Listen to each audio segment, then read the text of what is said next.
그때에 창기 두 여자가 왕에게 와서 그 앞에 서며 한 여자는 말하되 내 주여 나와 이 여자가 한 집에서 사는데 내가 그와 함께 집에 있으며 해산하였더니 내가 해산한 지 사흘 만에 이 여자도 해산하고 우리가 함께 있었고 우리 둘 외에는 집에 다른 사람이 없었나이다. 그런데 밤에 저 여자가 그의 아들 위에 누움으로 그의 아들이 죽으니 그가 밤중에 일어나서 이 여종 내가 잠든 사이에 내 아들을 내 곁에서 가져다가 자기의 품에 누이고 자기의 죽은 아들을 내 품에 누였나이다. 아침에 내가 내 아들을 젖먹이려고 일어나 본즉 죽었기로 내가 아침에 자세히 보니 내가 낳은 아들이 아니더이다 하매 다른 여자는 이르되 아니라 산 것은 내 아들이요 죽은 것은 내 아들이라 하고 이 여자는 이르되 아니라 죽은 것이 내 아들이요 산 것이 내 아들이라 하며 왕 앞에서 그와 같이 쟁론하는지라.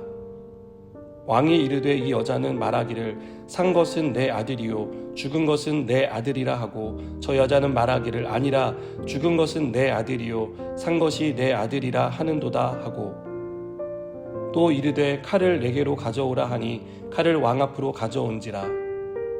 왕이 이르되 산 아이를 둘로 나누어 반은 이 여자에게 주고 반은 저 여자에게 주라. 그 산 아들의 어머니 되는 여자가 그 아들을 위하여 마음이 불붙는 것 같아서 왕께 아뢰어 청하건대 내 주여 산 아이를 그에게 주시고 아무쪼록 죽이지 마옵소서 하되 다른 여자는 말하기를 내 것도 되게 말고 내 것도 되게 말고 나누게 하라 하는지라. 왕이 대답하여 이르되 산 아이를 저 여자에게 주고 결코 죽이지 말라 저가 그의 어머니이니라 하매 온 이스라엘이 왕이 심리하여 판결함을 듣고 왕을 두려워하였으니 이는 하나님의 지혜가 그의 속에 있어 판결함을 봄이더라. 아멘. 우리는 어제 하나님이 솔로몬의 꿈에 나타나서 내가 내게 무엇을 줄까라고 물었을 때 솔로몬이 듣는 마음을 구했다는 것을 살펴보았습니다. 오늘 본문은 하나님이 솔로몬의 기도에 얼마나 신실하게 응답해 주셨는지를 보여줍니다. 창기 두 여자가 친자를 확인해 달라며 솔로몬을 찾아옵니다.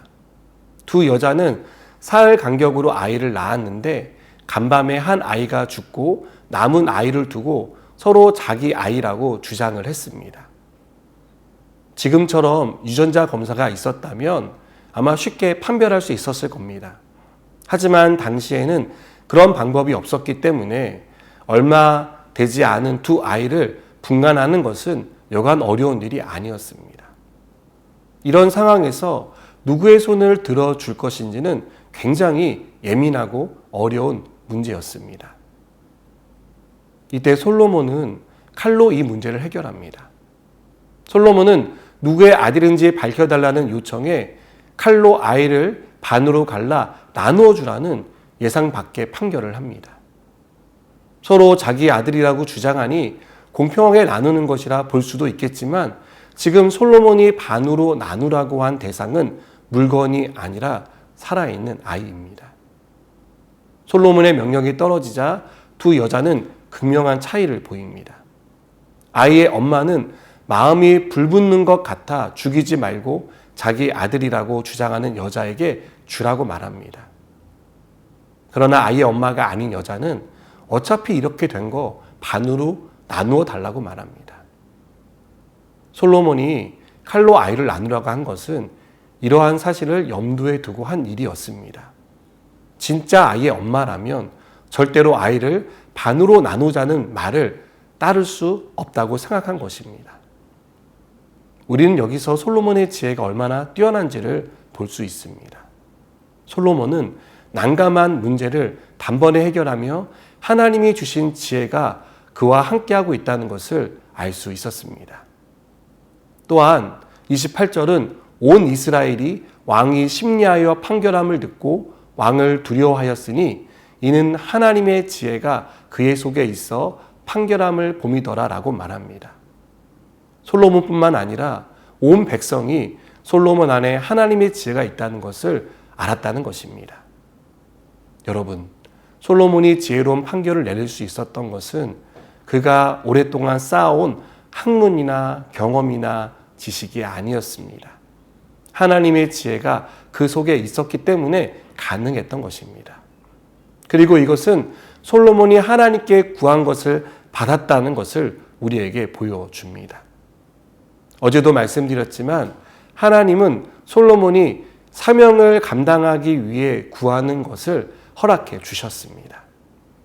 저는 우리가 하나님의 뜻을 따르기 위해 우리에게 맡기신 사명을 완주하기 위해 필요를 구할 때 하나님이 채워주신다고 믿습니다.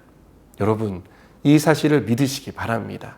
그래서 오늘도 주님이 맡긴 사명을 위해 최선을 위해 달려가고 그 가운데 하나님이 베풀으실 은혜를 기대하는 저 여러분 되길 바랍니다. 기도하시겠습니다. 하나님, 우리가 사명을 위해 살아가는 사람이 되길 원합니다.